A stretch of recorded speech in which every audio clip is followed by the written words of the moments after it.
Plus का नया आविष्कार eco plus hexa power TMT इसकी प्रीमियम क्वालिटी व उन्नत जंग रोधक क्षमता दे बेजोड़ मजबूती।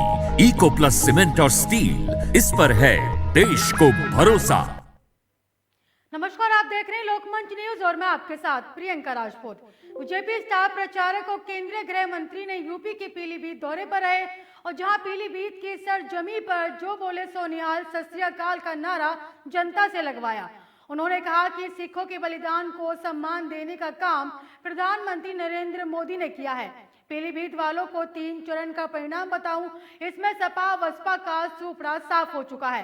कांग्रेस तो दूरबीन से भी दिखाई नहीं पड़ती। 5 साल बीजेपी सरकार में गरीब कल्याण, कानून व्यवस्था, युवाओं के लिए जो काम किए गए उसे बीजेपी की लहर है।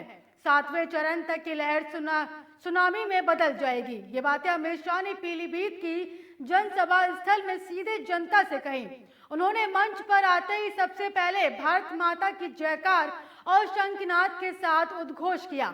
उन्होंने कहा कि संजय को जिताने आया हूं और मित्रोगण, चुनाव में भी संजय गंगवार को जिताने की अपील करने आया था। आपने हजारों वोटों की लीड से जिताकर भेजा और इस बार फिर विधायक बना तो दोगुना लीड से जिताओ। आपको बता रहे हैं कि अमित शाह बीजेपी पीलीभीत के दौरे पर है, जहां पर अपने बीजेपी प्रत्याशी के समर्थन में वोट करने की अपील की।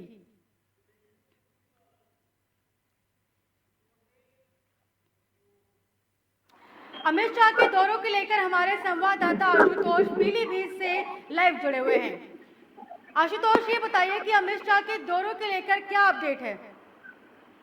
जी, मैं आपको बताना चाहूँ कि यहाँ जो आज इन्होंने अमित शाह ने यहाँ पे दौरा किया है, इसमें काफी संख्या में यहाँ पे लोग एकत्र हुए हैं और उन्होंने सबसे पहले आते ही जो समस्त विपक्षी पार्टियां उनको निशाना साधा और उन्होंने कहा है कि अगर हमारी बीजेपी सरकार यहाँ पे है तो अतीक जैसे गुंडे अंदर हैं, अन्य कोई सरकार आने के बाद फिर से वही दंगा फसाद इस उत्तर प्रदेश में होने लगेगा।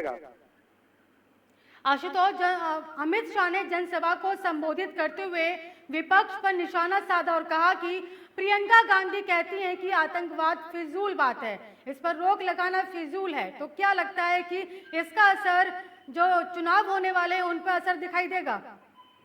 देखिए, इस जो विधानसभा में जो चुनाव चल रहे हैं, 129 विधानसभा चुनाव, ये पीलीभीत में 4 विधानसभा हैं जहां पर सभी पार्टियां दावेदारी से लड़ रही है। इस बार जो समाजवादी पार्टी की जो प्रत्याशी वो भी मजबूत तैयारी के साथ उतर रहे हैं, तो जो समस्त जो पार्टियां हैं वो एक दूसरे पर वार कर रही हैं। आशुतोष, ये बताइए कि अमित शाह के दौरे को लेकर प्रशासन की तरफ से क्या कड़े इंतजाम देखने को मिले? देखिए, अगर कहीं सुरक्षा की बात की जाए तो जो सुरक्षा बल था तो वो पूरी तरह सुरक्षित था और चप्पे चप्पर पर पुलिस की निगरानी हुई थी और यहाँ पर जो भी मतलब व्यक्ति अंदर जाता उसे पूर्णतः चेक करके ही अंदर जाने की अनुमति दी जाती थी। और जो सबसे बड़ी और अहम बात क्या है यहाँ पर है कि ये बीजेपी के जो 3 दौरे यहाँ पर हुए हैं, ये पहला दौरा हुआ था डिप्टी सीएम का, दूसरा दौरा मुख्यमंत्री का और ये तीसरा दौरा आज अमित शाह का जो पीलीभीत में हुआ है वो कहीं ना कहीं अपनी पार्टी को मजबूत बनाने के लिए किया गया है। जी, और अमित शाह के जनसभा में जन सैलाब की बात की जाए तो जनता की क्या तादाद रही?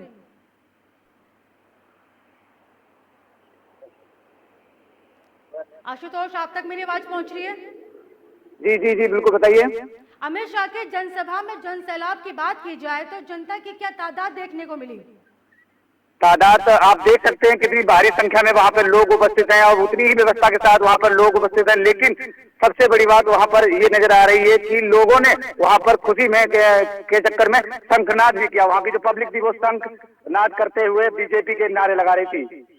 आशुतोष, अमित शाह ने कहा था कि हमने 15 करोड़ गरीबों को 5 लाख तक का स्वास्थ्य खर्चा उठाकर राहत दी और अखिलेश बाबू कहते हैं कि कोरोना का टीका मोदी को टीका है, बाद में खुद डर कर लगवाने पहुंच गए। इस पर क्या कहेंगे? देखिए, ये जो कहने की बात है, बीजेपी जब कोई चुनाव प्रेस वार्ता होती है,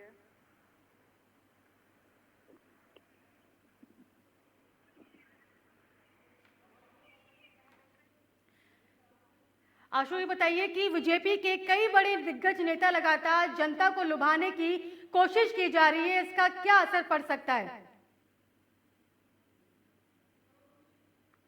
आपको बता दें कि आज अमित शाह का दौरा था पीलीभीत में, जहां पर विपक्ष पर निशाना साधते हुए कई वार किए और साथ ही आपको बता दें कि अमित शाह ने कहा कि सिखों के बलिदान को सम्मान देने का काम प्रधानमंत्री नरेंद्र मोदी ने किया है।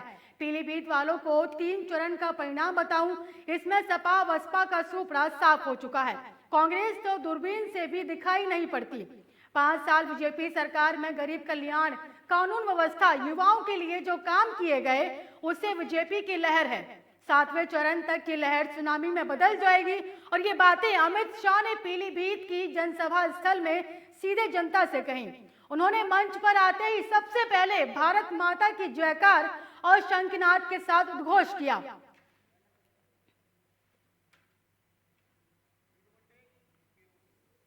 बीजेपी के कई बड़े दिग्गज मंत्री और नेताओं के जरिए दौरे किए जा रहे हैं, अपनी उपलब्धियों को बता रहे हैं और कई वादे भी किए जा रहे हैं, लेकिन इसका निष्कर्ष तो 10 मार्च को पता चलेगा किसकी सरकार बनती है। फिलहाल मुझे दीजिए इजाजत और देखते रहिए लोकमंच न्यूज।